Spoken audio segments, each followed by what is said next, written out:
Hey, Celosia. What, NJ? What are we talking about today? We're talking about books.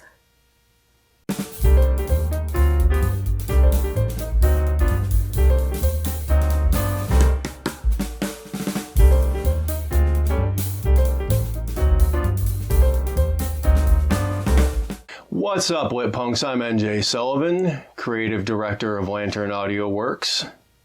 And I am Celosia Crane, and I am the Marketing Director of Lantern Audio Works. We are also both authors and podcasters and voice actors and All around creatives. all sorts of stuff. Yeah. And today we're going to be talking about the books that inspire us, the books that got us interested in writing and that sort of thing. Yep, and stimulated our imaginations and the all books that we kind go of back stuff. to over and over again. All that kind of stuff. Yeah. Also, if you're noticing a difference in quality, we are shooting on a brand new camera that we just got, and this is the first episode that we're using it for. So I'm hoping that we don't have any major issues with it. Yeah. So yeah, we're shooting this for the first time in 4K. And although the upload won't be 4K most likely, because that's a lot of processing. And we are shooting with our new lights and all sorts of fun stuff. So yeah, we've had some pretty decent upgrades to our filming equipment lately. we have, and just in the past month, we have definitely upgraded our gear. And we're very excited to be able to bring you new content with this new gear. And before we start talking about books, I'd like to say that the next 4 or so episodes after this, maybe more, maybe less, but most likely 4 or more, we will not be filming in our office. We will be filming on a train on the way to Chicago, and then in Chicago, and then in Chicago again, probably. Probably. And then on a train coming back to Denver from Chicago. So we're going to be doing some more vlog type episodes and kind of talking about the trip. And we have an episode planned where we're going to talk about the differences between plotting and pantsing. And we're going to actually do one about how traveling can, I don't like to use the word inspire. Broaden your mind. Can give you ideas, how you can glean ideas from traveling. And we're going to talk about also, while we're in Chicago, we're going to talk about how writers see the world, kind of like a modified version of What If, but like an environmental What If. Things you see that you go, oh, that could be a story element. Yeah. So that's going to be coming up. This is going to be the last episode in the office for probably a month, maybe a little bit more. And let us know if you like that new format. And obviously, we'll talk to you guys about that during those episodes, too. So, let's talk about books.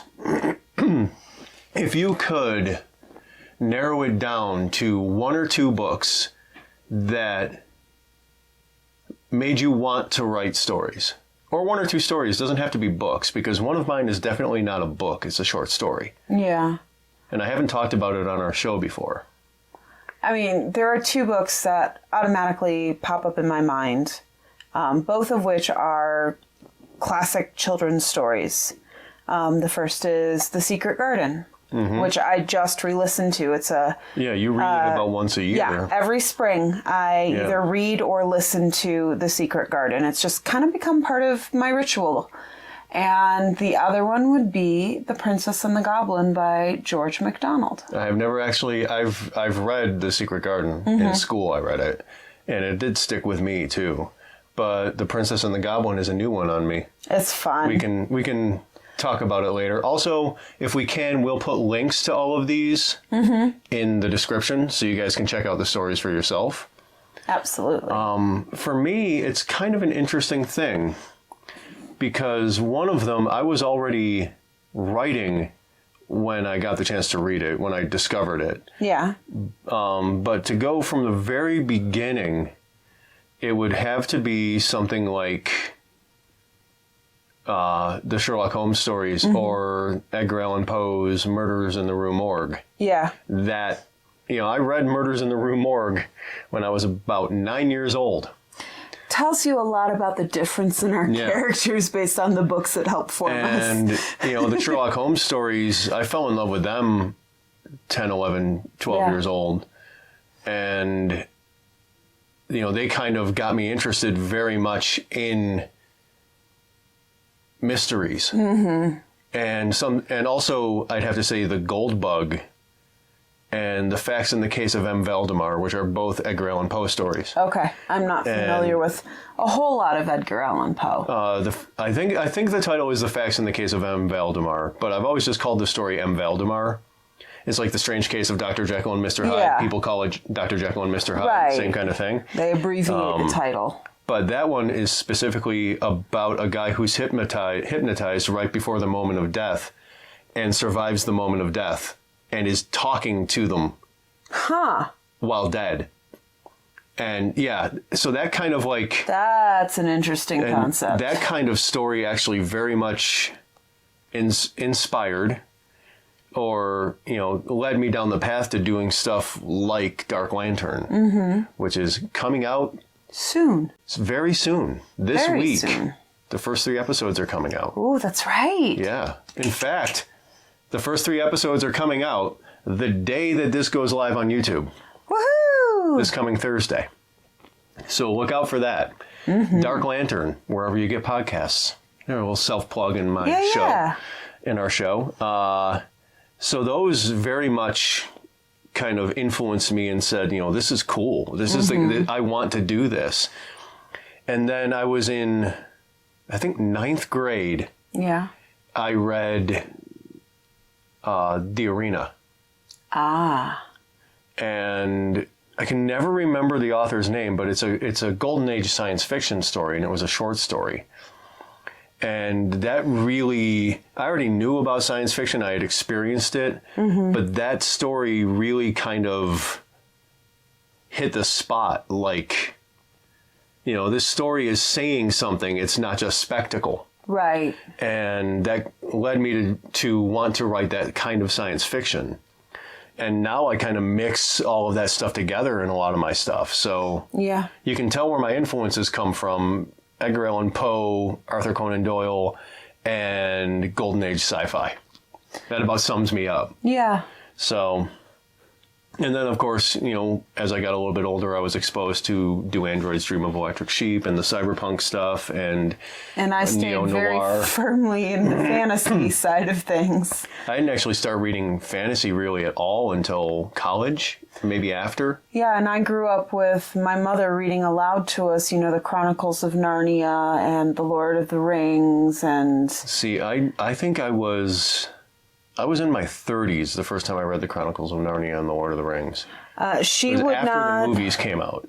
She would not start one of those books unless it was the weekend because we would not let her stop until she finished the book. Yeah, I think you mentioned that before. Yeah. And I know she read The Hobbit to my brothers when they were like 5 and 7, and they had to know the rest of the story. Like they insisted, and so they were read to the rest of the Lord of the Rings series at that age. And my brother read them to his kids. Yeah. I mean, they were a little older, but...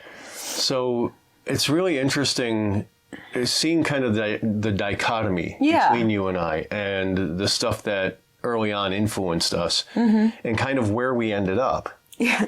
I mean, it kind of makes sense. It's... The Princess and the Goblin is very much so almost a classic fairy tale. And as I got older, I started to get in... What led me into... I'm sorry if I cut you off.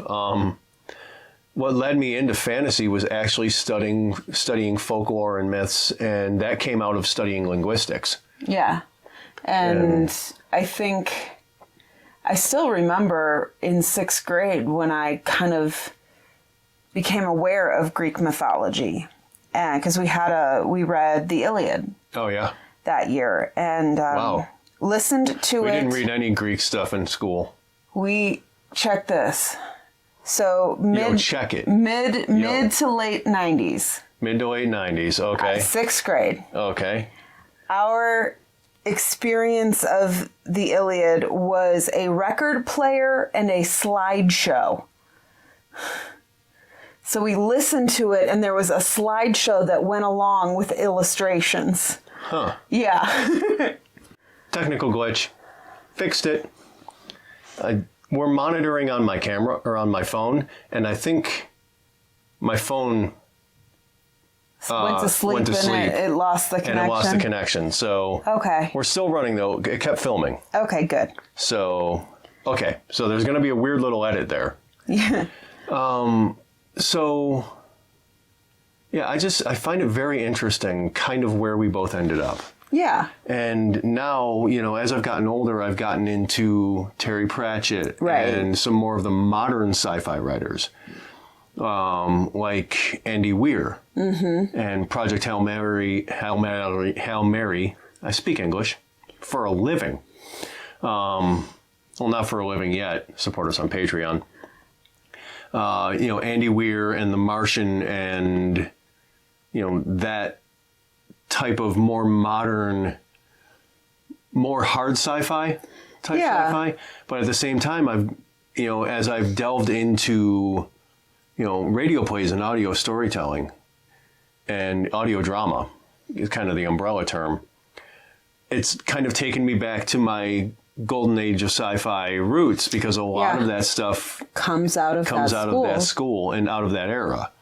And for me, I also love Terry Pratchett. We listen to a lot of his works. I listen to a lot of Terry Pratchett at work. Yeah, me too. But I also more modern with the rise of steampunk with authors like Gail Carriger, who have taken their history, their knowledge of history. She was an archaeologist, and she specializes in kind of Victorian era history. That's when her books are set.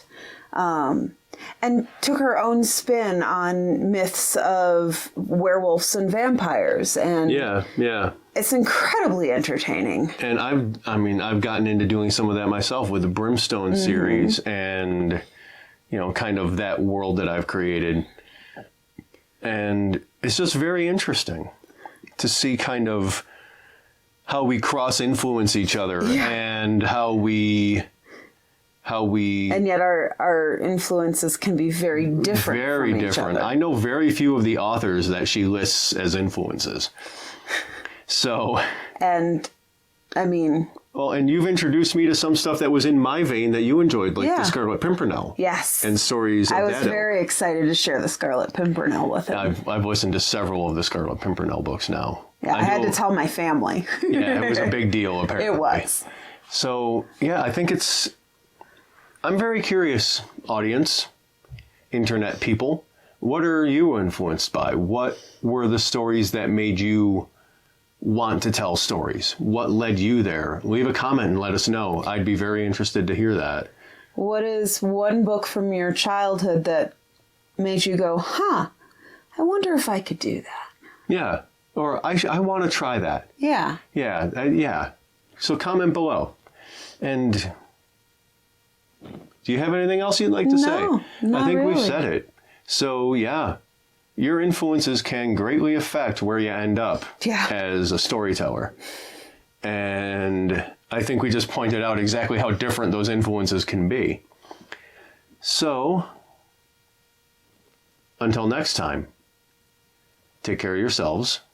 Take care of each other. And we'll talk to you guys later. Bye-bye. Bye.